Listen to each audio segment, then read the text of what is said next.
कल भगवान ने रास विहार किया वृंदावन की भूमि पर, सब देवी देवता भी पधारे। तत्पश्चात भगवान ने कई लीलाएं ब्रजमंडल में की। कंस को नारद जी महाराज ने जाकर के धनुर्यज्ञ करने की सलाह दी। कंस ने धनुर्यज्ञ किया और कृष्ण बलराम को अतिथि के रूप में धनुर्यज्ञ में बुलवाया अक्रूर जी के द्वारा। अतिथि कैसे? बोले हम धनुर्यज्ञ कर रहे हैं और इस धनुर्यज्ञ के मेला में हम ब्रजमंडल के उन लोगों को पुरस्कृत करना चाहते हैं जिन्होंने व्रज की सेवा की है। नगरों में ऐसे कार्यक्रम होते रहते हैं, इन्होंने अपनी गली बहुत साफ रखी है, इनको पुरस्कार देंगे, इन्होंने हमारे नगर के लिए ये किया, इनको पुरस्कार देंगे, ऐसा होता रहता है। तो उसी भाव से कंस ने कृष्ण बलराम को बुलवाया कि हमने सुना है इन्होंने व्रज की बड़ी रक्षा की, बड़े बड़े राक्षसों को मारा, गिरिराज पर्वत उठाया, कालिया नाग को भगाया, व्रज की सेवा की है, इसलिए हम इनको पुरस्कृत करना चाहते हैं। ब्रजवासी सब कहने लगे हमें तो यूं लगती कि सबरे राक्षस कंस नहीं भेजे हैं, लेकिन अपने द्वारा भेजे गए राक्षसों को मारने वालों को पुरस्कार दे रहा है, तो इसका मतलब हो सकता है कि राक्षस कंस ने नहीं भेजे। यही तो कंस चाहता है, बताना।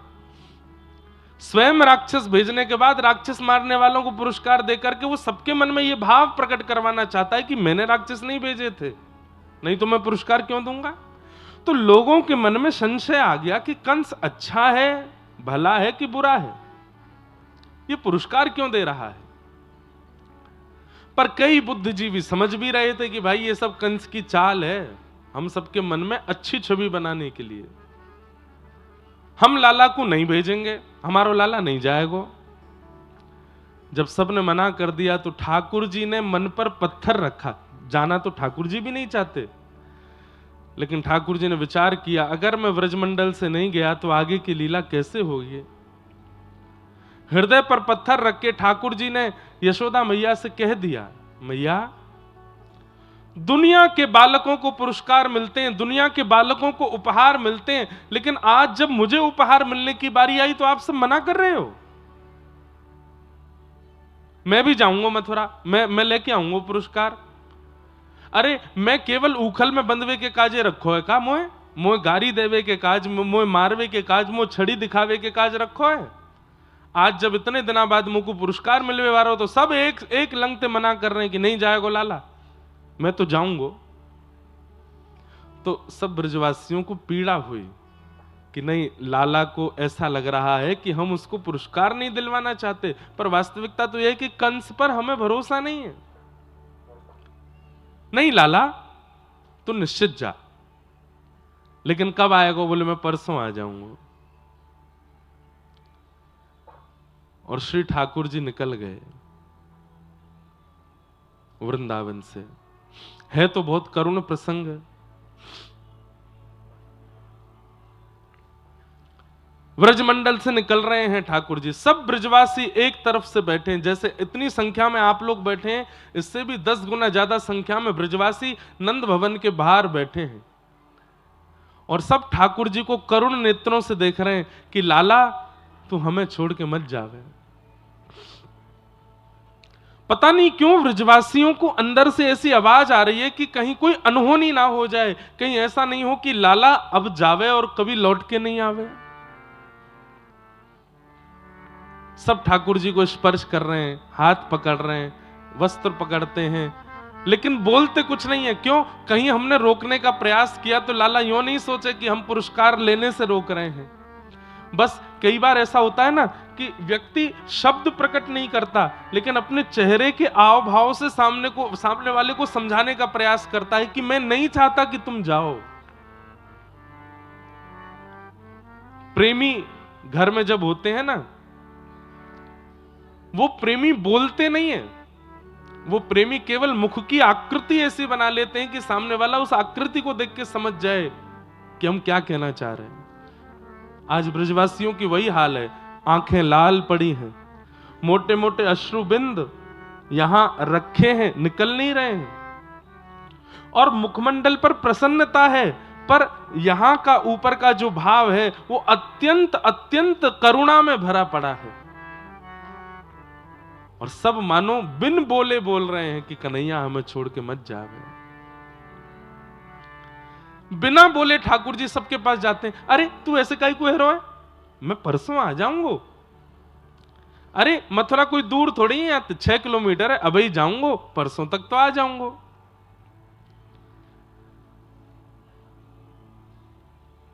कोई व्यक्ति स्पष्टता से मना नहीं कर रहा ठाकुर जी से। मधुमंगल श्रीदामा बोले लाला तू जा, लेकिन एक बार एक बात सोचिए। बोले कहा, तो ये देखे बिना मधुमंगल पानी ना पीवे।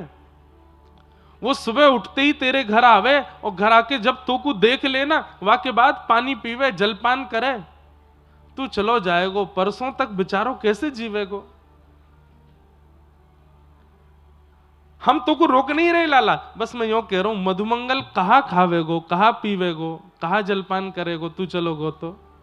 इस प्रकार से अलग अलग बातें बोल करके ठाकुर जी के मन में कि कहीं ऐसा आ जाए कि मैं नहीं जाऊं।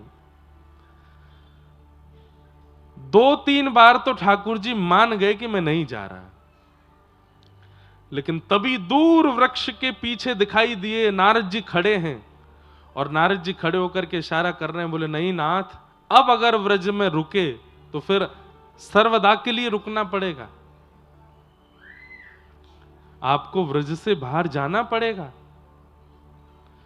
केवल चंद व्रजवासियों का भला चाहते हैं तो यहां रुकिए, लेकिन पूरे ब्रह्मांड का भला चाहते हैं तो आपको आगे की लीला करनी पड़ेगी। मथुरा जाना पड़ेगा, महाभारत का युद्ध कराना पड़ेगा, 16,108 ब्याह करके द्वारिका बसना पड़ेगा, बहुत क्रियाएं करनी है ठाकुर जी, उसके लिए व्रज से निकलना पड़ेगा।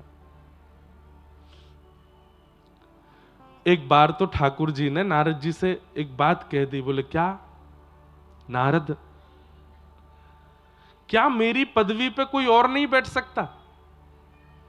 इन तीनों लोकों का नायक, ब्रह्मांड नायक, जगतदिता जगन्नाथ कोई और नहीं बन सकता क्या? एक बार महादेव से बात करके देख लो, यदि मेरी पदवी वो संभाल लें तो। ब्रह्मा जी से बात करके देख लो, यदि मेरी पदवी पर वो बैठ जाएं, उनके लिए तो और भला है, वो परमात्मा हो जाएंगे। और मुझे तुम सामान्य जीव बन के केवल वृंदावन में रहने दो, यशोदा मैया, नंद बाबा, इन ब्रजवासियों के बीच में मुझे रहने दो। मैं अपनी परमात्मा पदवी त्यागना चाहता हूं। नारद जी बोले परमात्मा पदवी नहीं है, सूर्य पदवी है, चंद्र पदवी है, इंद्र पदवी है, देव पदवियां होती हैं। परमात्मा उसका कोई निर्माण नहीं करता नाथ, आप स्वयं परमात्मा, स्वयं जगत के निधाता हो। आपकी पदवी कोई और कैसे ले सकता है? भाई आसन पर कोई बैठ सकता है, पर आप जो हैं वो कोई और थोड़ी हो सकता है।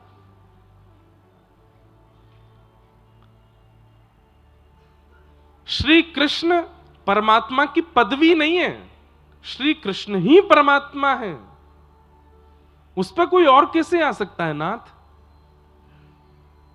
सोचिए, व्रज से कितना प्रेम करते हैं ठाकुर जी कि अपने परमात्मा रूप का त्याग करना चाहते हैं। आज महाप्रभु जगन्नाथ जी का आप लोग दर्शन करते हैं जगन्नाथपुरी में, ये जो मुख पिघला हुआ है, ये जो होठ पिघले हुए हैं, ये जो भुजाएं पिघली हुई हैं महाप्रभु जगन्नाथ जी की, किस लिए? व्रजवासियों की याद में। कथा सबको पता होगी, द्वारिका में रोहिणी मैया कृष्ण लीला सुना रही थी कृष्ण पटरानियों को, और उसी समय द्वार पर पहरेदारी कर रही थी सुभद्रा जी कि कहीं कृष्ण ना आ जाएं। और उसी बीच कृष्ण बलराम आ गए। सुभद्रा जी लीला सुनते सुनते नेत्र बंद करके बैठ गई, एक तरफ ठाकुर जी, दूसरी तरफ बलराम जी बैठ गए। और व्रजवासियों की कथा सुनते सुनते ठाकुर जी इतने भाव विह्वल हुए, इतनी करुणा में चले गए, इतने विरह में चले गए कि ठाकुर जी की भुजाएं खड़ी हो गईं। और मानो जैसे ठाकुर जी ऐसे हाथ करने लगे, अरे कोई व्रजवासियों को ले आओ, कोई मेरे नंद बाबा को ले आओ, कोई मेरे सखा मधुमंगल श्रीदामा को ले आओ, कोई मेरी सखीन को ले आओ, ए व्रज की गोपियों को ले आओ, मेरे हृदय से लगा दो, मुझे बहुत पीड़ा हो रही है, मुझे बहुत याद आ रही है। और उसी प्रेम की अवस्था पार करते करते करते जब चरम अवस्था में पहुंचे तो श्री ठाकुर जी का अंग एक मोम के भांति पिघल करके जगन्नाथ बन गया। अरे प्रेम की पराकाष्ठा हम आप सब लोग कहां जानते हैं। हम लोगों पर केवल इतना आता है कि अगर हमारा प्रेमी कुछ विपरीत क्रिया कर दे तो हम अपने आप को ठोस पहुंचाते हैं, अपने अपने प्राणों की बाजी लगा देते हैं, आत्महत्या तक कर लेते हैं। ये प्रेम नहीं है। प्रेम तो श्री जगन्नाथ जी है। पिघल गए अपने प्रेमियों के स्मरण में, अपने ठाकुर जी के स्मरण में पिघल गए।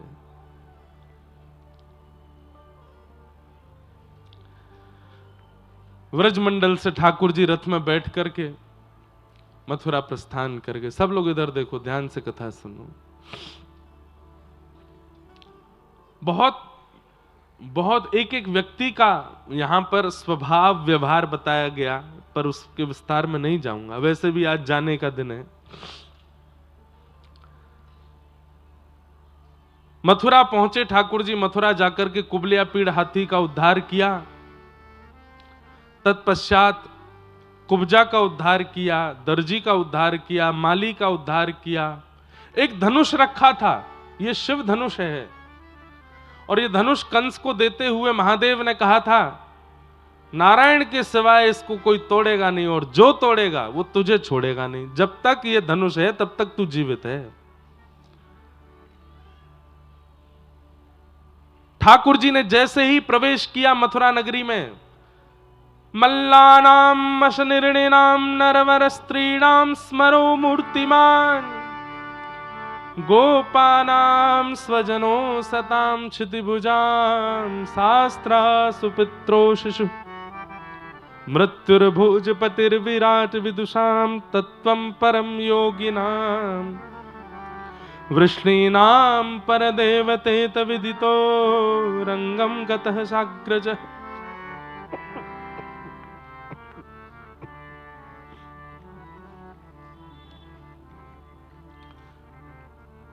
जैसे ही धनुष की ओर देखा, अब यहां शुकाचार्य जी वर्णन कर रहे हैं, बहुत ध्यान से सुनिएगा। ठाकुर जी सबको अलग अलग दिख रहे हैं।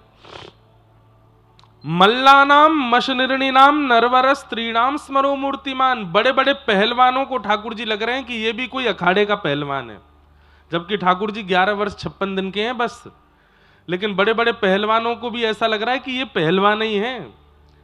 स्त्रियों को अपने पति के रूप में दिख रहे हैं, छोटे छोटे बालकों को अपने सखा के रूप में दिख रहे हैं, बिना दांत वाले अम्मा बाबा को ठाकुर जी नाती के रूप में दिख रहे हैं। जिसकी जैसी भावना है वैसे ठाकुर जी दिख रहे हैं। लेकिन 50 सिड्डी ऊपर बैठे हुए महाराज कंस को इतने सुंदर, इतने कोमल ठाकुर जी अपनी मृत्यु के रूप में दिख रहे हैं। घबरा रहा है कंस ठाकुर जी को देख करके। 11 वर्ष का बालक कितना छोटा सा होता है, उसको देख के कोई डर लग सकता है? पर कंस डर रहा है। मृत्युर्भोजपतिर्विराट विदुषाम तत्वं परम योगिनाम, बड़े बड़े योगियों को, बड़े बड़े साधकों को ठाकुर जी तत्व के रूप में दिख रहे हैं, गंभीर। जैसे ही भगवान ने प्रवेश किया, सामने एक धनुष रखा था, तो ठाकुर जी ने बलराम जी से कहा, दाऊ दादा? बोले हाँ। पिछले अवतार में हमने तोड़ा था, इस अवतार में आप तोड़ दो। धनुष है बढ़िया, सामने धरो, प्रत्यंचा चढ़ाओ, तोड़ दो। दाऊ दादा बोले, लाला तू बड़ा चतुर है। बोले क्यों? पिछले अवतार में बहु मिलवे वारी हमारे स्वयं ने तोड़ दियो, या बार राक्षस मारनो तो मुझे कह रहो कि आप तोड़ दो। सबसे अच्छे सखा ठाकुर जी के कौन है पता है? श्री बलराम जी महाराज। बड़ी पटती है दोनों में। ठाकुर जी उनसे डरते भी हैं, उनको छेड़ते भी हैं। अभी एक आध कथा हमने सुनाई नहीं, बीच में ऐसी मधुर मधुर कथा है। इतना छेड़ते हैं बलराम जी को ठाकुर जी, और जब उनको क्रोध आता है तो चुपचाप बैठ जाते हैं। ना मैंने तो ना कियो ऐसो। दाऊ दादा बोले, लाला ज्यादा चतुर मत बने, चल चुपचाप उठा धनुष तोड़ दे। नहीं भैया आप ही तोड़ो।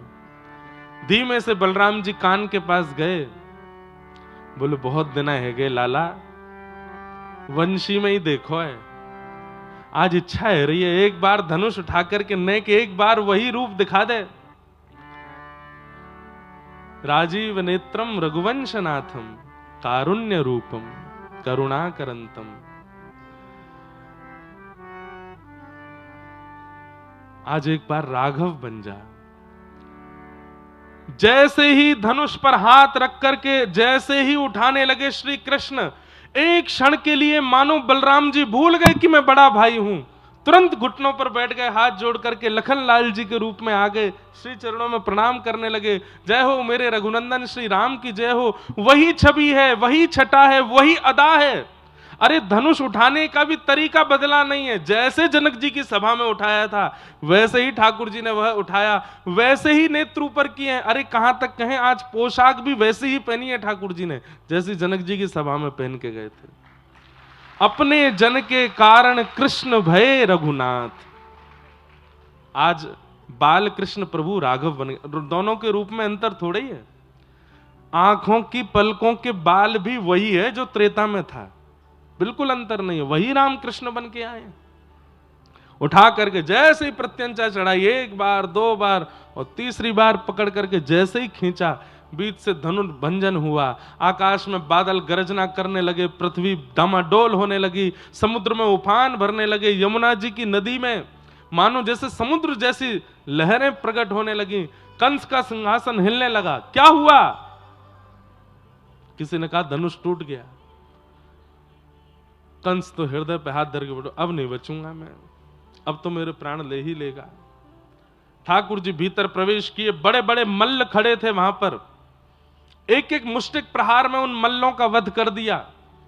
50 सिड्डी ऊपर बैठे हुए महाराज कंस की ओर ठाकुर जी देखने लगे। दाऊ दादा को प्रणाम करके एक श्वास में ऊपर पहुंच गए। एक हस्त प्रहार करके उसके मुकुट को दूर फेंका, केश पकड़ लिए ठाकुर जी ने। कंस चिल्लाने लगा, अरे कोई बचाओ, कोई रोको। ठाकुर जी कहने लगे, ऐसे ही केश पकड़े थे मेरी मैया के जब आकाशवाणी हुई थी और कहा था कि इनका अष्टम गर्भ काल होगा, तूने ऐसे ही केश पकड़े थे मेरी मां के। मेरे 6 बड़े भाइयों को तूने निर्मम हत्या करके मार दिया। देख तेरा शत्रु, तेरा काल तेरे सामने खड़ा है और दुर्भाग्य से तेरा भांजा तेरे सामने खड़ा है। ध्यान से देख मेरी ओर। कंस देखने लगा ठाकुर जी को। अभी तक तो बालक समझ रखा था, अभी तक तो कुछ मायावी समझता था, अभी तक तो काल रूप समझ रहा था, लेकिन अब जैसे ही ठाकुर जी की ओर देखने लगा, देखते ही देखते पता चला ये कोई छोटा बालक नहीं। शंख चक्र गदा पद्म धारण करके ठाकुर जी ने अपने उस अद्भुत रूप का दर्शन करा दिया कंस को। अंतरंग भाव से, प्रत्यक्ष भाव से नहीं, अंतरंग भाव से। कंस समझ गया साक्षात नारायण है। हाथ जोड़ करके प्रणाम किया। ठाकुर जी ने दोनों भुजाओं में हाथी के समान बलवान कंस और 11 वर्ष 56 दिन के ठाकुर जी ने दोनों भुजाओं में ऐसे उठाया कंस को ऊपर। सब मथुरावासी देख रहे हैं और उठा करके ठाकुर जी ने 50 सिड्डी ऊपर से नीचे पटक करके एक छलांग मार करके छाती पर अपने पाद प्रहार को करके कंस का वध कर दिया। बोलो कंस मर्दन भगवान की। सब ब्रजवासी मथुरावासी जय जयकार करने लगे। ठाकुर जी को कंधे पर उठा करके नृत्य करने लगे, नाचने लगे, आनंदित हो गए।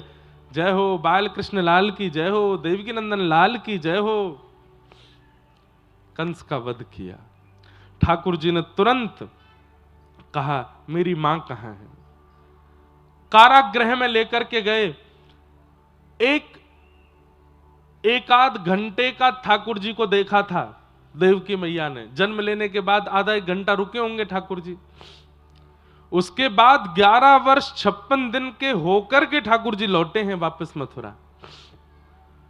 एक मां के लिए कितनी पीड़ादायी होती है ये स्थिति कि वो अपने बालक का बालपन नहीं देख पाई, अपने बालक का बोलना चलना उठना बैठना ये उसने अनुभव ही नहीं किया। एक मां के लिए कितनी पीड़ा होगी। आज 11 वर्ष 56 दिन के जब ठाकुर जी होकर के आए, कारागृह खोलते हुए भीतर प्रवेश किए और जैसे ही मुख्य कारागृह में प्रवेश किया, नील सरोरुह कांति के जब ठाकुर जी का जब दर्शन किया है देवकी मैया ने, एक बार तो देवकी मैया मूर्छित होकर गिर पड़ी ठाकुर जी को देख के। इतने सुंदर। दौड़ करके ठाकुर जी ने हृदय से लगाया। होश में आई देवकी मैया। होश में आते ही ठाकुर जी का हाथ पकड़ करके अपने हृदय पर रख के बोली, लाला तो मेरी सौगंध है, अब छोड़ के नहीं जाएगा ना। ठाकुर जी बोले, नहीं मैया अब नहीं जाऊंगा, अब तेरे पास ही रहूंगा। बंधुओं एक बात मेरे मन में कभी कभी आती है ब्रजवासियों की पीड़ा सबको समझ में आती है, गोपियों की पीड़ा सब गाते हैं, देवकी मैया यशोदा मैया की पीड़ा का भी अनुभव सब कर लेते हैं। श्री किशोरी जी हमारी राधा रानी के भी हृदय के भाव को हम गाने का प्रयास कर लेते हैं, पर श्री कृष्ण की पीड़ा को कोई नहीं समझता। बंधुओं, एक बात याद रखिएगा, पीड़ा होने पर यदि आप रो लेते हैं तो आप बहुत भले हैं कि आप रो लेते हैं। पीड़ा होने पर आप शांत हो जाते हैं तो भी कुछ ना कुछ पीड़ा का हल तो आप कर ही रहे हो। पीड़ा होने पर आप एकांत में बैठे हो तो भी कहीं ना कहीं उस पीड़ा पर मरहम लगा रहे हो, पर पीड़ा होने पर भी हंस रहे हो, बोल रहे हो, चल रहे हो। इसका मतलब है आप अपनी पीड़ा का 1% भी इलाज नहीं कर रहे हो। पीड़ा उतनी ही है चित्त में। श्री कृष्ण उस अवस्था में, पीड़ा तो बहुत है, विरह तो बहुत है, संवेदना तो बहुत है, रोना तो बहुत है, पर रोने के लिए, संवेदना करने के लिए, पीड़ा व्यक्त करने के लिए ना तो स्थान है, ना समय है, ना परिस्थिति है।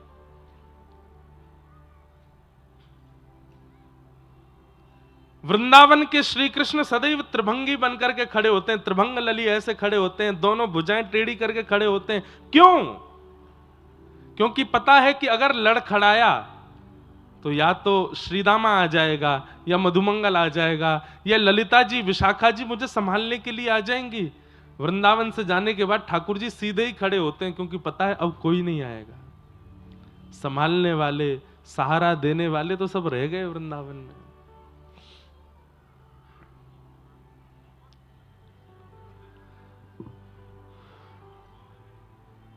ठाकुर जी ने अपने नाना कंस के पिता उग्रसेन को राजा बनाया मथुरा का, और मथुरा का राज सिंहासन देकर के पिताजी माताजी से जाकर के आज्ञा ली है, क्या?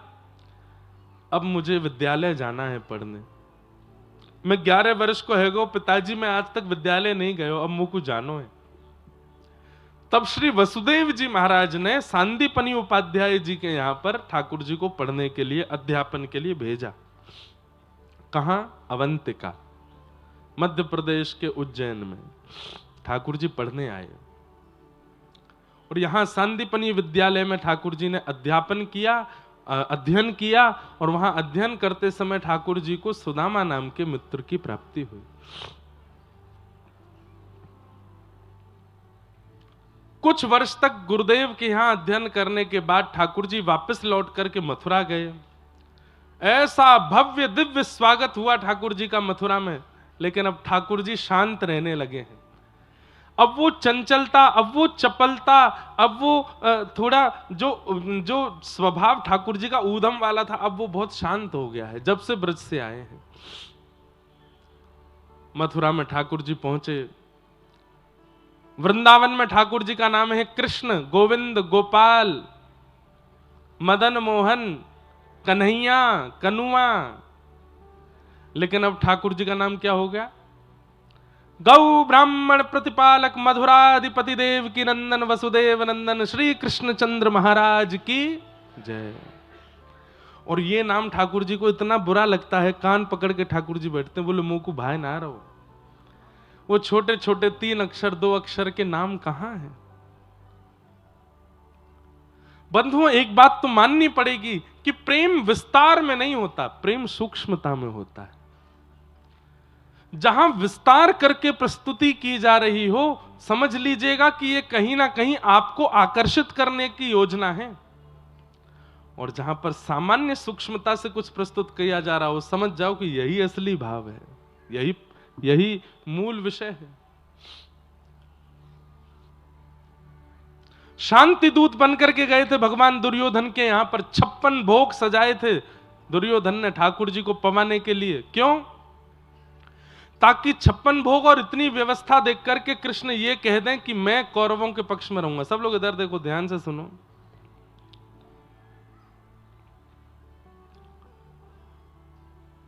लेकिन ठाकुर जी ने उस बड़ी सभा में क्या कह दिया? अरे दुर्योधन, तुमने तो गलत व्यवस्था कर ली, इतने 56 भोग क्यों बनाए? बोले आप शांति दूत बन के आ रहे थे इसलिए बनाए। ठाकुर जी बोले पर मैं तो पहले ही निमंत्रण स्वीकार कर चुका। बोले किसका स्वीकार कर लिया? बोले विदुर काका है ना, इन्होंने बहुत वर्षों से कह रखा था कि मेरे यहाँ भोजन पाने आना, तो मैं तो विदुर काका को बोल चुका हूं कि तैयारी कर लो, मैं आऊंगा। विदुर काका ने अपने घर भोजन बना के रखा है, मुझे वहां जाना है। और 56 भोग छोड़ करके ठाकुर जी विदुर काका के यहाँ गए। और विदुर जी के यहाँ क्या हुआ है सबको पता है।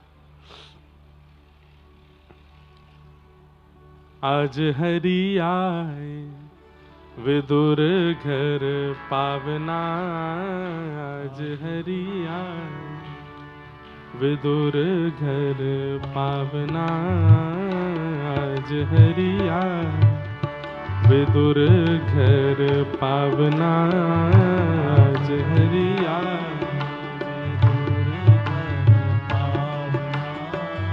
विदुर नहीं घर थी विदुरानी, विदुर नहीं घर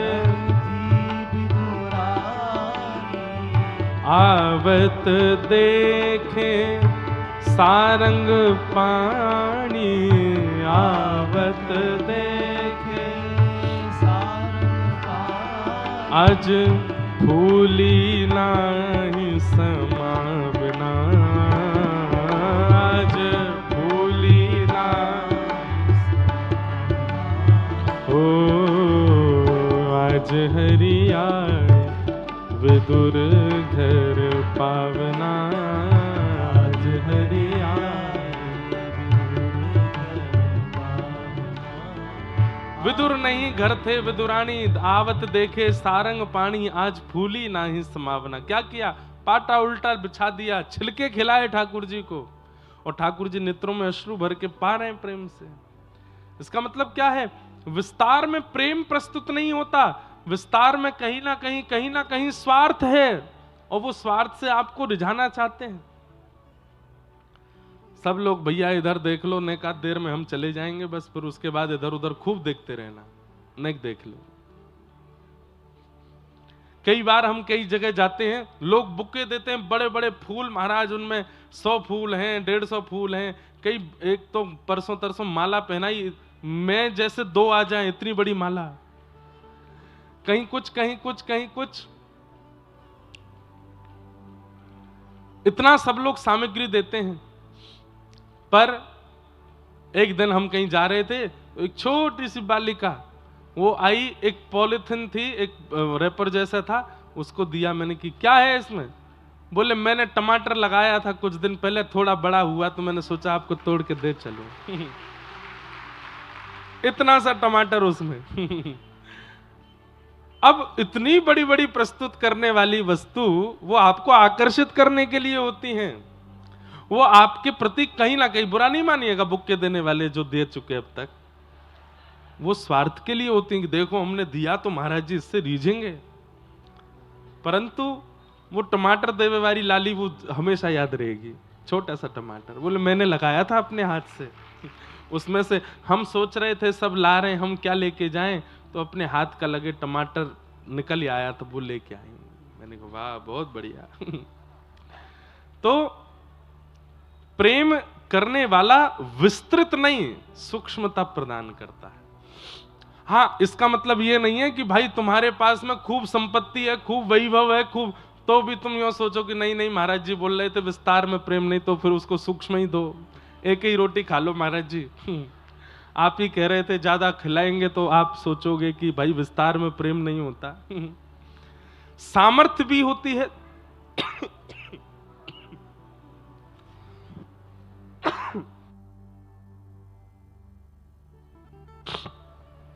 कई बार सामर्थ्य से भी वस्तु प्रस्तुत की जाती है, पर प्रेम की सुगंध होनी चाहिए। तो ठाकुर जी मथुरा में आकर के विराजे, उग्रसेन को राजा बनाया। अब हम जल्दी जल्दी विषय पूरा करें। उद्धव जी महाराज को ब्रज भेजा, ब्रज से संदेशा लेकर के उद्धव जी आए। तत्पश्चात मथुरा पर जरासंध ने चढ़ाई कर दी, 17 बार ठाकुर जी ने उसको हराया। 18वीं बार जरासंध ब्राह्मणों की सेना लेकर के आया। कहीं ऐसा बोलते हैं, कई ऐसा बताते हैं कि जरासंध ब्राह्मणों को अनुष्ठान पे बैठा के आया था कि अब की बार मैं हारना नहीं चाहिए। ब्राह्मणों को अनुष्ठान में बैठा देख ठाकुर जी मन में विचार करने लगे कि भैया अब हम जरासंध से युद्ध नहीं करेंगे। क्यों?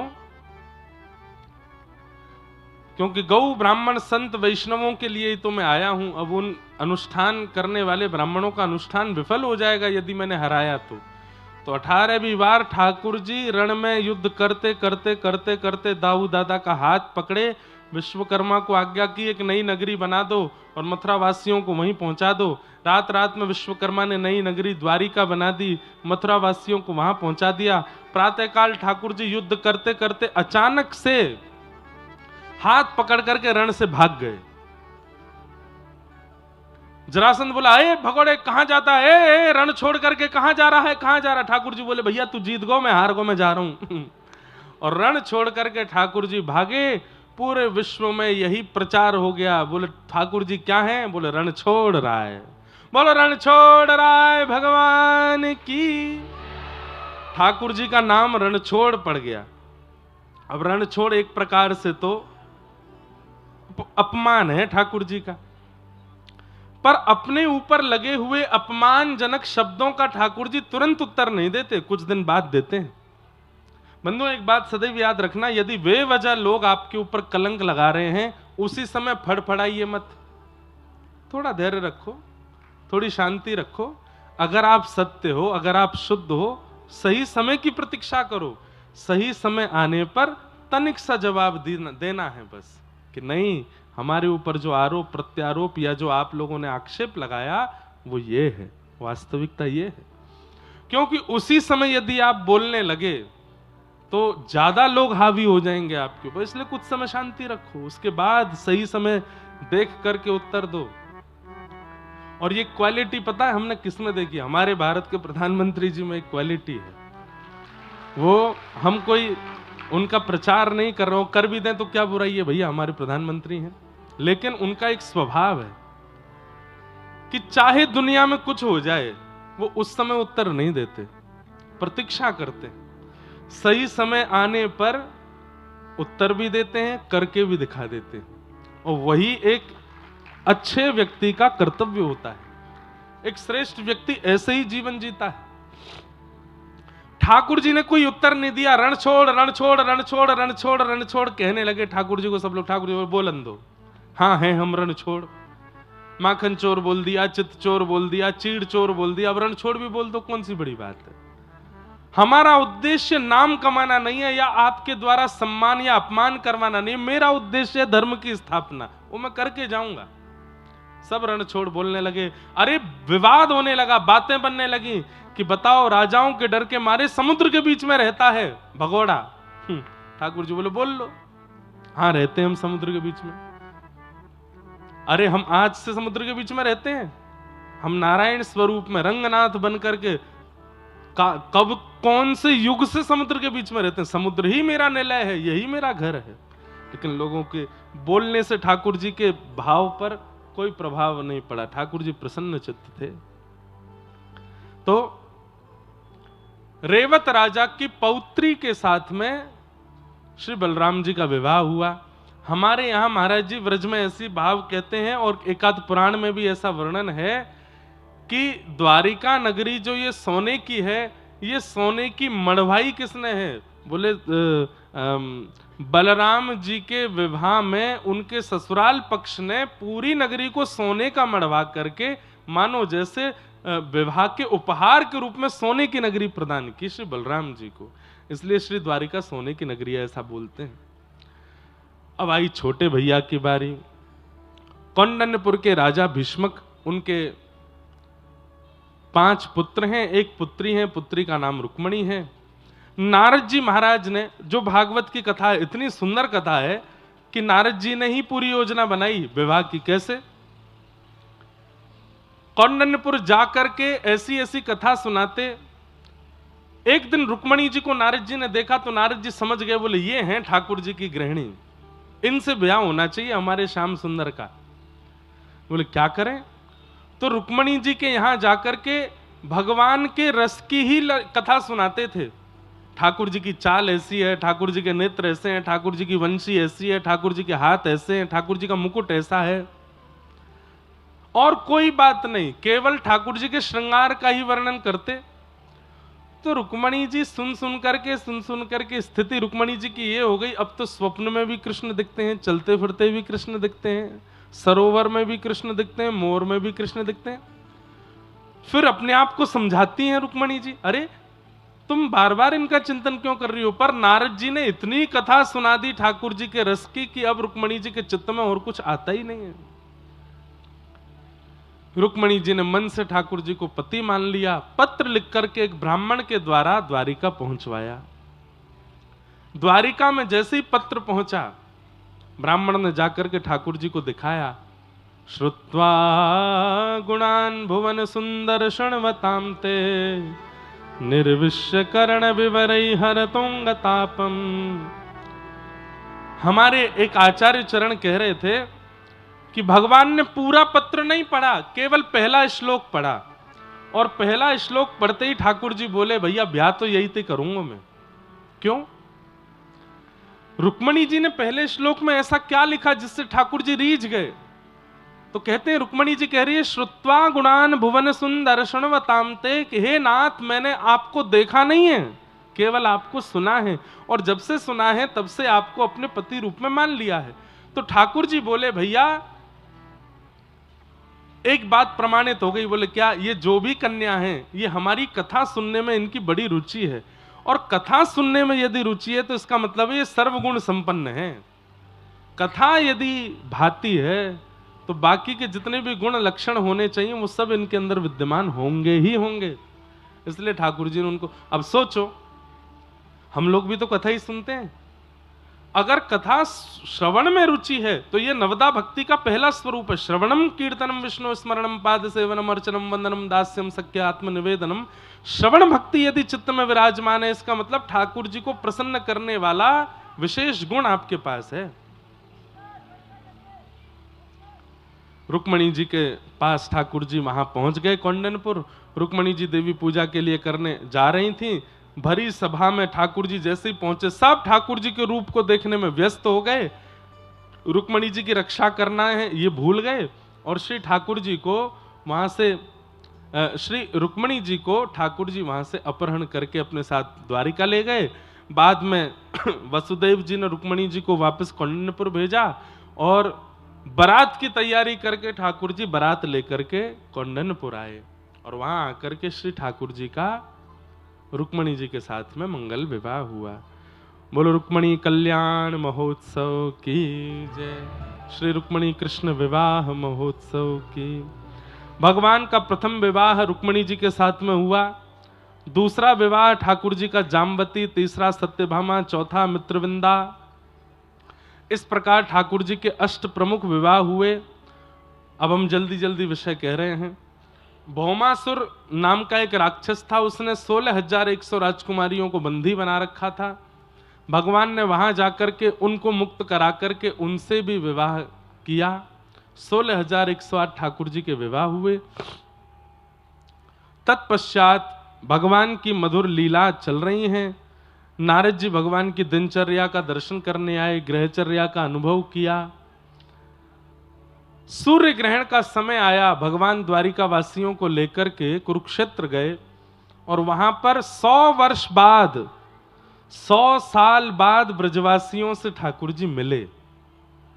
इतना करुण प्रसंग है, व्रज द्वारिका मिलन महोत्सव। सूर्य ग्रहण का समय, ठाकुर जी की अर्चना चल रही थी, सहस्त्रार्चन चल रहा था भगवान का। बड़े बड़े वेदज्ञ ठाकुर जी के चरणों में पुष्प, कमल पुष्प, तुलसी अर्चन कर रहे थे। और उसी समय किसी ने धीमे से कान में जाकर के कह दी, लाला ब्रजवासी आए हुए हैं यहां पर। जैसे ही ठाकुर जी ने सुना कि कुरुक्षेत्र में ब्रजवासी आए हैं, व्याकुल हो गए। वहां ब्रजवासियों को पता चली कि लाला यही हैं कुरुक्षेत्र में, तो नंद यशोदा दोनों व्याकुल होकर के ठाकुर जी से मिलने के लिए गए हैं। यशोदा मैया जैसे ही सभा में आई, ठाकुर जी तो भूल गए मैं कौन हूं, कूद पड़े अपने सिंहासन से और दौड़ करके जाके मैया की गोद से लिपट गए। इस समय ठाकुर जी की अवस्था कितनी है? 111-12 वर्ष के हैं ठाकुर जी। और यशोदा मैया कितने साल की हैं? लगभग 200 वर्ष की हैं यशोदा मैया। अत्यंत वयोवृद्ध अवस्था में यशोदा मैया, लेकिन ठाकुर जी की अवस्था 111 वर्ष है। इसका मतलब यह नहीं कि ठाकुर जी की दाढ़ी मूंछ है। ठाकुर जी देखने में अभी भी 16 वर्ष के ही हैं। भगवान 16 वर्ष से ऊपर की अवस्था में कभी प्रवेश नहीं करते शरीर से। हम लोगों के दाढ़ी मूंछ निकल आती है, हम लोगों के झुर्रियां पड़ने लगती हैं, हम लोगों के शरीर। ठाकुर जी सदा 16 वर्षीय रहते हैं। कुमार अवस्था से ऊपर नहीं जाते ठाकुर जी, युवावस्था में प्रवेश नहीं करते। दौड़ करके ठाकुर जी यशोदा मैया की गोद में लिपट गए। भगवान की 16,108 पत्नियां, भगवान के पुत्र पुत्रियां, उनके भी पुत्र मतलब नाती पोते भी हैं ठाकुर जी के। सब लोग इधर देखो। और उन सब के बीच यशोदा मैया के अंक से लिपट करके ठाकुर जी छोटे बालक की तरह मैया की छाती को टटोल रहे हैं और कह रहे हैं, मैया मुझको भूख लगी, दूध पिवाए दे। और उस अवस्था में जहां चारों ओर द्वारिकाधीश की जय जयकार हो रही है, बीच आंगन में बैठ करके वयोवृद्ध यशोदा मैया के अंक से लिपट करके ठाकुर जी दुग्ध पान कर रहे हैं। रुक्मणी, मित्रविंदा, जामवती ये सब देख करके आश्चर्यचकित हो रही हैं। ये हमारे पति हैं, ये परमात्मा हैं, ये भगवान हैं, ये द्वारिकाधीश हैं। मैया को देख करके इतने व्याकुल हो गए कि उनके पयोधर का पान कर रहे हैं इस अवस्था में। और आश्चर्य की बात यह नहीं कि ठाकुर जी पयोधर का पान कर रहे हैं, आश्चर्य की बात यह थी कि यशोदा मैया के वक्ष से दुग्ध प्रकट भी हो रहा है। क्यों? क्योंकि लाला के प्रति करुणा इतनी। अद्भुत है बंधुओं। प्रेम का स्वरूप स्वभाव जानना हो तो कभी व्रज के भाव विस्तार से सुनो। मैया ने कही, लाला अब तू बड़ो है गोय, ऐसे दूध नाए पी में, चल उठ जा।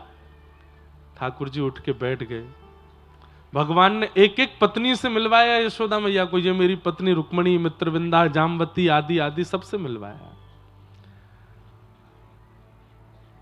अद्भुत ब्रज द्वारिका मिलन हुआ। किशोरी जी से मिलने ठाकुर जी गए और कुरुक्षेत्र में ठाकुर जी का किशोरी जी के साथ रास विहार हुआ। आज किशोरी जी ने ठाकुर जी का मुकुट उतार दिया, आभूषण उतार दिए। बोले कि बहुत द्वारिकाधीश बन लिए, चलो वापस व्रज के नंदन बनाते हैं। सिर पर फेंटा बांधा, मोर पिच्छ लगाया, पत्रावली का श्रृंगार किया, हाथों में सुंदर पुष्प बांधे, गले में बनमाली हार पहनाया और कुरुक्षेत्र की भूमि पर ठाकुर जी ने किशोरी जी के साथ पुनः रास किया।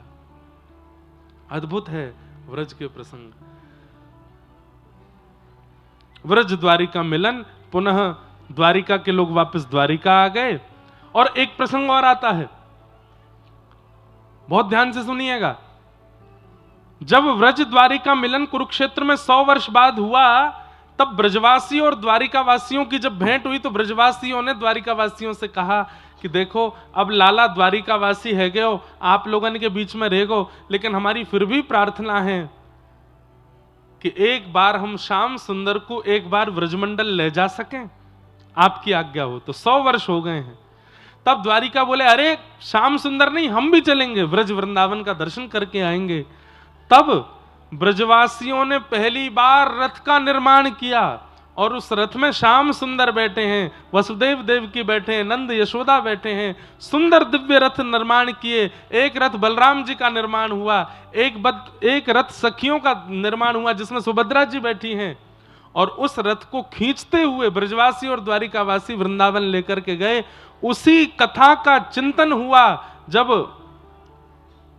जगन्नाथपुरी में। तब इंद्रद्युम्न राजा ने यह घोषणा की कि साल में एक बार ठाकुर जी अपनी मैया से मिलने गुंडीचा आएंगे, तो वैसे ही आएंगे। बोले कैसे? बोले ये जो श्री मंदिर है जहां जगन्नाथ जी अभी विराजते हैं, बोले ये द्वारिकापुरी है, और जहां ठाकुर जी रथ में बैठ करके जाते हैं गुंडीचा, ये वृंदावन है। तो जिस प्रकार ब्रजवासी द्वारिकावासी रथ खींच करके लेकर के उस काल में गए थे, वैसे ही अब कलयुग में भी ठाकुर जी रथ में बैठ करके वृंदावन जाया करेंगे। ये जो जगन्नाथ जी की रथ यात्रा है, ये एक प्रकार से द्वारिका से वृंदावन का प्रस्थान है ठाकुर जी का। गुंडीचा वृंदावन है जहां ठाकुर जी जाते हैं। आप लोग अनुभव करना, श्री मंदिर में जगन्नाथ जी को देखना, उसके बाद जब गुंडीचा जाते हैं तो वहां जाके दर्शन करना। श्री मंदिर के जगन्नाथ जी बहुत बड़े लगते हैं और गुंडीचा में जाते ही ठाकुर जी छोटे लगने लगते हैं। ऐसा लगता है कि छोटे लाला बन गए, वृंदावन में आके छोटे बालक बन गए ठाकुर जी। मैंने दर्शन किया था इस बार। भैया जगन्नाथ जी तो अद्भुत हैं। मेरो ठाकुर जी से हमारी वैसे प्रार्थना तो ऐसी रहती है कि भैया ये जन्म अंतिम हो, क्योंकि संसार को सहना बहुत मुश्किल है, बहुत खतरनाक है संसार, सहा नहीं जाता। ये जन्म अंतिम हो, लेकिन नाथ फिर भी अगर पुनर्जन्म की आपको इच्छा है कि नहीं एक बार और जन्म होना चाहिए, तो या तो वृंदावन में देना, और यदि व्रज वृंदावन में नहीं है पाए तो हमारे श्री जगन्नाथ धाम में देना, नीलाचल क्षेत्र में दे देना। अद्भुत है महाप्रभु जगन्नाथ। अहे नील शैल प्रबल मतावरण मुआरत नलनी बनकु कर दलन कहे साल बेग इन जाति रे मुजवन श्रीरंगा चरण तल करुअछि अपन। उड़िया भाषा का भजन है। एक मुस्लिम सालबेग भक्त ने भगवान की स्तुति गाई। अद्भुत है महाप्रभु जगन्नाथ जी, अद्भुत है। कहां तक वर्णन करूं उनका मैं। हमने बंधुओं बहुत भ्रमण किया है भारत में, लेकिन ठाकुर जी प्रत्यक्ष बैठे हैं इसकी अनुभूति या तो वृंदावन में होती है या जगन्नाथ धाम में होती है, जगन्नाथपुरी में होती है। ठाकुर जी बैठे हैं सामने। मैं कभी भी मंदिर में दिखने वाले ठाकुर जी को इस भाव से नहीं देखता कि ये पाषाण है, ये मूर्ति है, ये कोई धातु है, ये मार्बल है, या ना, ऐसा ही भाव आता है कि ठाकुर जी हैं। पर कई जगह पर ठाकुर जी हैं, मन में भाव तो आता है, लेकिन उसके बाद आती है चलो ठीक है ठाकुर जी बड़े राजी रहो, प्रेम से विराजो, अब मैं जाता हूं। लेकिन एक तो वृंदावन और एक जगन्नाथपुरी, वहां तो रोंग खड़े हो जाते हैं ठाकुर जी को देख के, और जाने का मन नहीं होता। लोग बाग खींचते हैं हमको, तो पट्टा पुजारी और हमारे मठ के लोग सब ले जाते हैं तो व्यवस्थित दर्शन करा देते हैं, लेकिन वहां पर भी मैं इतना ढीठ हो जाता हूं कि मुझे भी खींच के बाहर करना पड़ता, तभी निकलता हूं मैं। नहीं तो जगन्नाथ जी को छोड़ने का मन नहीं करता कि देखते रहे। लगता है कि परमात्मा सामने बैठे, यही है श्री कृष्ण। ऐसे महाप्रभु जगन्नाथ हैं। जहां पर व्यक्ति के सांसारिक इच्छाओं की पूर्ति किसी व्यक्ति के द्वारा होती है तो वहां धन्यवाद कहा जाता है। लेकिन जब आपको भगवत प्राप्ति का मार्ग कोई महापुरुष बताता है और उसकी कृपा से आपको ज्ञान, वैराग्य, भक्ति या फिर भगवत दर्शन प्राप्त होता है, तो आप धन्यवाद नहीं धन्य भाग्य कहते हैं। ये हमारे धन्य भाग्य है। तो कटनी वासी पूज्य महाराज जी को धन्य भाग्य कहिएगा कि हम पर बड़ी कृपा। पहली कृपा तो हम भारत में जन्मे, दूसरी कृपा हम नर्मदा जी के तट के पास जन्मे, तीसरी कृपा कटनी में जन्मे। क्यों? क्योंकि कटनी में श्री रंगनाथ भगवान विराजमान, जगन्नाथ प्रभु विराजमान, राधा गोविंद देव विराजमान, और आप जैसे आचार्यों ने इस भूमि पर आकर के भगवत भागीरथी, भागवत आदि जैसे सुंदर महात्माओं को हमें श्रवण कराया, इसलिए हमारे धन्य भाग्य,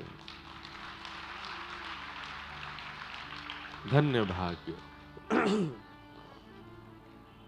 मेरा भी धन्य भाग्य है, मेरा तो सौभाग्य है कि अपने कथा के क्रमों में सब जगह हम जाते हैं, परंतु अपने आचार्य तुल्य, माँ तुल्य, पितृ तुल्य पूज्य आचार्य चरण के सन्मुख बैठ करके अपनी वाणी की पवित्रता करने का अवसर मिला।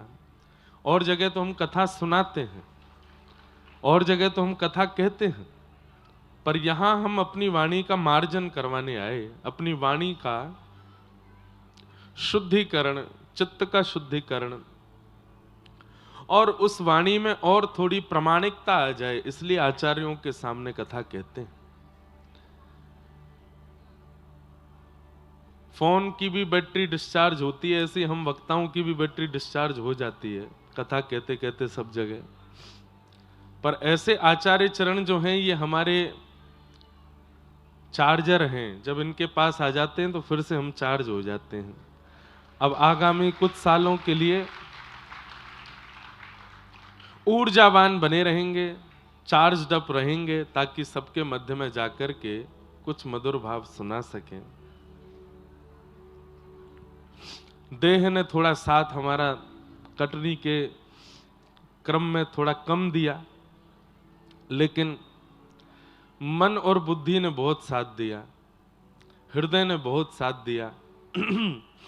अच्छा देखिए, लोगों का प्रेम कैसा होता है। अब हमसे प्रेम है कि क्या है पता नहीं। हम तो हाथ तक जोड़ देते हैं लोगों के आगे, भैया हमारा स्वास्थ्य ठीक नहीं है, हमें मत बैठाओ। महाराज जी 2 मिनट में क्या चला जाएगा। मैंने कि 102 बुखार में हूं भैया मैं। कल रात में 1-2 कार्यक्रमों में गए, स्वामी जी भी साथ में थे। हमने स्वामी जी का हाथ पकड़ा कि इनके हाथ पकड़ के हम भी निकल लेंगे यहां से, लेकिन पता नहीं, यही एक समझने वाली बात है कि आचार्यों का हाथ छोड़िए मत, जैसे ही हाथ छूटता है तो संसार पकड़ लेता है। जैसे ही एक क्षण के लिए स्वामी जी का हाथ छूटा हमसे और हमको ऐसे पकड़ा, फिर स्वामी जी तो निकल गए, हम फंस गए वहां। अब हम हाथ जोड़े, नाक रगड़े कि भैया हमको 3 जगह और जाना है, नए क्रम में सम्मिलित होना है। 2 मिनट में क्या जाएगा। मैंने कि 2 मिनट नहीं होते, मुझे पता है आधा घंटा लगेगा। अच्छा 30 सेकंड लास्ट। मैंने कि 30 सेकंड गिनती तो करो भाई, कैसे झूठ बोल रहे हो। करते करते करते करते अब शरीर का, फिर शरीर तो शरीर है। अस्वस्थता में यदि विश्राम ना किया जाए तो शरीर तो फिर विपरीत होता है।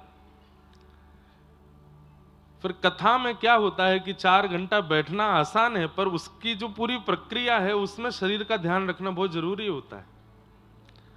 अब हमको पहले से पानी छोड़ना पड़ता है, बाद तक पानी है, लेकिन बुखार है तो 2 दिन से हम बीच में पानी भी पी रहे हैं ताकि कोई दिक्कत नहीं हो। और उसके बाद फिर पूरी अब हमारे तो क्रम ऐसे, अब यहाँ अभी विश्राम करेंगे, भाग दौड़ के गिरते पड़ते नाक के बल पहुंचेंगे जोधपुर, वहां जाते ही शाम को फिर कथा करेंगे। अब जोधपुर यही है, बहुत दूर है, वहां जाएंगे, वहां से रात्रि में फिर तुरंत भागेंगे। कल दिल्ली में एक कार्यक्रम में सम्मिलित होंगे, परसों से फिर ब्रज में कथा करेंगे। एक तो कथा ऐसी है हमारी आगामी जून में, सुबह वृंदावन में, रात में गोवर्धन में। सुबह वृंदावन में करेंगे, शाम को गोवर्धन में करेंगे। इस बीच में भी एक व्यक्ति आ गए, वो बोले आगरा में बीच वाले समय में कथा कर दूं। मैंने कि भैया इंसान हूं मैं। बोले सुबह वृंदावन कर दीजिए, बीच में आगरा कर दीजिए, रात में गोवर्धन। मैंने कि हाँ, हम आपको रोबोट दिख रहे हैं ना, चार्जिंग प्लग है हमारे पास, तो कान में लगाए घूमे रहेंगे, कुछ होगा ही नहीं। पर मन में यह भी आता है कि लोगों में चाव भी तो है सत्संग करने का। तो थोड़ा सा अपने को कष्ट हो जाए तो चलेगा। आप सब वैष्णवों में देख करके हमारा बहुत मन लगा। पूज्य महाराज जी सन्मुख थे, इतने सारे हमारे सब ब्रह्मचारी, सब हमारे विप्रदेव, सब साथ में ही थे। आप सब लोगों के सानिध्य में आकर के हमको बहुत अच्छा लगा, बहुत सुख मिला। कभी कटनी में दोबारा कथा का अगर संयोग बनेगा तो हम जरूर आएंगे। और ठाकुर जी ने चाहा तो कहीं और आए नहीं आवे, रंगनाथ मंदिर में ही आएंगे। महाराज जी के सानिध्य में ही रहेंगे, क्योंकि आचार्य सन्निधि बहुत सुख देती है। हम तो महाराज जी के पास एकांत में बैठ भी नहीं पाए, कुछ ऐसी चर्चा या कुछ भाव के साथ महाराज जी के साथ रहने का भी कोई ऐसा संयोग तो नहीं बन पाया। परंतु कथा विश्राम की ओर लेके चलें, उससे पूर्व हम ही पहले क्षमा मांग लेते हैं महाराज जी, हमारे भाव से या हमारी किसी क्रिया से, वाणी के किसी शब्द से, या ऊधमी तो हम हैं ही, हमारे ऊधमों से जरा भी अगर कोई महाराज जी आपके चित्त को या इन सब आपके फुलवारी, जो कटनी की फुलवारी है, किसी को अगर कोई चोट हमारे भाव से पहुंची हो, मन को, बुद्धि को, हृदय को या फिर तन को। अब यहाँ जब निकल के जाते हैं तो इतने सारे लोग होते हैं कि सच बता रहे हैं, हमारे हृदय की पूछो तो जितने लोग हमको प्रेम करते हैं, हमको मन करता है सबको हृदय से लगा लें, सबसे मिल लें, लेकिन व्यवस्थाएं ऐसी हैं कि सबके साथ में वह प्रेम भाव कैसे प्रस्तुत करूंगा, मैं अकेला ही हूं, जिस कारण से फिर यहाँ पर धक्का मुक्की होती है, कई लोगों को धक्का मिल जाता है। जब गाड़ी निकल के जाती है, हमारा तो द्वय मंत्र, अष्टाक्षर मंत्र चलता ही रहता है कि हे नारायण प्रभु रक्षा करो। कई बालक गिरते हैं, कई माताएं गिरती हैं, किसी के नाक में लगी, और फिर भी उठ के पीछे ही वो प्रेम ही देते हैं। सत्य बता रहे हैं, हम कथा गा करके इतने बड़े प्रेमी नहीं बन पाए जितने बड़े प्रेमी आप लोग कथा सुन के हो गए हैं। आपके इस प्रेम को हम प्रणाम करते हैं, और हमारे कारण आने जाने में जो भी श्रम और कष्ट हुआ सब। कल तो महाराज जी हमने एक, अब ये गलत काम है कि ठीक है, लेकिन पता नहीं जहां हम रुके हैं वहां आगे वाले द्वार पे इतने लोग खड़े थे कि हमको चुपचाप पीछे वाले द्वार से बिना बताए झूठ बोल के निकलना पड़ा। मन में पीड़ा भी हो रही थी कि भाई वो लोग बेचारे आस लगाए खड़े हैं, लेकिन मंच पर हमको आना था तो पीछे वाले द्वार से जैसे तैसे चुपचाप भागे। जब यहाँ कथा शुरू हो गई तब उनको पता चला कि वो तो पहुंच गए वहां। तो फिर अब दो चार लोग तो हंसे होंगे, दो तीनों के मन को ठेस भी तो पहुंची होगी, बोले बताओ हम कब से खड़े हैं, महाराज जी बिना मिले निकल गए। तो इसलिए हम सर्वांगीण रूप से सबसे क्षमा मांगते हैं। हमारी जो भी क्रिया व्यवहार या ये आने जाने का क्रम आप लोगों को धक्का मुक्की लग जाती है, कुछ भी जो भी कुछ 7 दिनों में हुआ, कोई 2-2 घंटे प्रतीक्षा करके भी नहीं मिल पाए, हम सबसे क्षमा प्रार्थी हैं। आप सबको हम हृदय से प्रणाम करते हैं। ये हमारे अनुकूलता तो नहीं है ऐसी, हम ऐसे कभी व्यवहार में रहे भी नहीं, पर ये पिछले कुछ दिनों से इतनी व्यस्तता और इतनी संख्या बढ़ गई है कि हम कुछ कर नहीं पाते हैं। उसमें फिर यही, हम आज तक सरकार के द्वारा दी गई जो सुरक्षा है वो भी नहीं ले रहे हैं। क्यों? उसमें मैं और बंध जाऊंगा, फिर और ज्यादा अपने परिवार को ही कष्ट हो जाएगा। लेकिन थोड़ी बहुत सुरक्षा जहां कहीं भी होती है वो आप लोगों के लिए ही है, क्योंकि देखो आप हर एक व्यक्ति इंडिविजुअल मिलना चाहता है। उसको ये मतलब नहीं कि 500 और भी तो हैं बगल में, उसको ये मतलब नहीं 1000 और भी तो हैं इधर से। उसको है कि मैं मैहर से आया हूं, मैं जबलपुर से आया हूं, मैं जो सामान लाया हूं मेरा पहुंचना चाहिए। पर आपके साथ साथ वहां 1500 और भी हैं, वो कहां कहां से किस किस भाव से आए कुछ नहीं पता। तो कहीं वो भगदड़ ना हो जाए। वैसे ही सनातन धर्म के ऊपर बहुत अभी इस वक्त सेंसिटिव चल रहा है माहौल, कि कहीं कोई बात ऐसी निकले, कहीं कोई ऐसी घटना घटे तो और सनातन धर्म को नीचे खींचा जाए। लोग इस षड्यंत्र में लगे हैं। इसलिए हम तो बहुत प्रयास करते हैं कि ज्यादा भीड़ भाड़ ना हो, ज्यादा भगदड़ ना हो, ज्यादा कुछ ऐसा ना हो। कोई घटना हो गई तो फिर बहुत दिक्कत सर्वांगीण रूप से हो जाएगी। लेकिन फिर भी अन्य स्थानों की अपेक्षा, अब मैं अन्य स्थानों का नाम नहीं लूंगा, अन्य स्थानों की अपेक्षा कटनी की सुरक्षा और कटनी का जो पुलिस बल और यहाँ की जो हमारे सब कार्यकर्ता गण, पूरे रंगनाथ मंदिर के यहाँ का प्रशासन बहुत अच्छे से इतनी संख्या को सबने संभाला, सब कुछ बहुत व्यवस्थित किया। हम गोविंद देव जी दर्शन करके आ गए, जगन्नाथ जी दर्शन करके आ गए, जालपा मैया दर्शन करके आ गए, और किसी को कानो कान खबर नहीं पड़ी।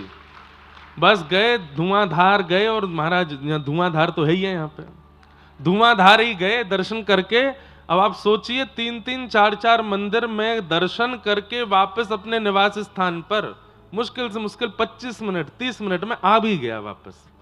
ये क्यों? यहाँ की प्रशासन बहुत अद्भुत है। यहाँ के जितने भी हमारे कार्यकर्ता रंगनाथ मंदिर के, जिन्होंने पूरी कथा की व्यवस्था संभाली, पूरा रोड बनवाया, पूरी व्यवस्था कहाँ से एंट्री एग्जिट सब कुछ, ये व्यवस्थित इसलिए अच्छा हो गया, नहीं तो बहुत जगह तो दिक्कत हो जाती है। अभी हम पूर्व में जहां कथा कर रहे थे, बहुत बड़ा नगर है, लेकिन वहां व्यवस्था संभाले नहीं संभल रही थी, दिक्कत हो रही थी बहुत ज्यादा। क्यों? क्योंकि व्यवस्था धन से नहीं होती, क्रिया से नहीं होती, शरीर से नहीं होती, मन से होती है। मन से अगर करी जाए तो व्यवस्थाएं सब संभल जाती हैं। तो सब बहुत व्यवस्थित आज संपन्न हो रहा है। ये बहुत बड़ी कृपा है ठाकुर जी की। जितने भी हमारे सहायक इस कथा में लगे, चाहे वो पंडाल वाले हों, चाहे वो लाइट वाले हों, इलेक्ट्रिसिटी वाले हों, आप सब लोगों की सेवा करने वाले जितने भी यहाँ पर कार्यकर्ता गण हों, हमारे रंगनाथ मंदिर के पूज्य महाराज जी के शिष्य परिकर हों, यजमान परिवार हों, हमारी सुरक्षा में जो यहाँ पर लगे थे भाई लोग बहन लोग, काला काला चश्मा लगा घूम रहे थे उनको देख करके यो लगे या तो ब्लैक कमांडो प्रधानमंत्री के संग होंगे या हमारे संग होंगे तो वो हों, यहाँ के प्रशासन के पुलिसकर्मी, हमारे सब यहाँ के सब लोग हों, सब ने बहुत सहयोग किया। ऐसा लग रहा था कि सबके चित्त में ही शंख चक्र गदा पद्म धारण करके नारायण ही पूरी व्यवस्था को संभाल रहे हैं। क्यों? रंगनाथ मंदिर प्रांगण की सेवा है, ठाकुर जी के प्रांगण की कथा है, तो मुखिया तो ठाकुर जी ही होंगे सब व्यवस्थाएं संभालने के, वही संभाल रहे थे आप लोगों के रूप में। सबको हम बहुत बहुत धन्यवाद कहते हैं, बहुत बहुत बस साधुवाद कहते हैं।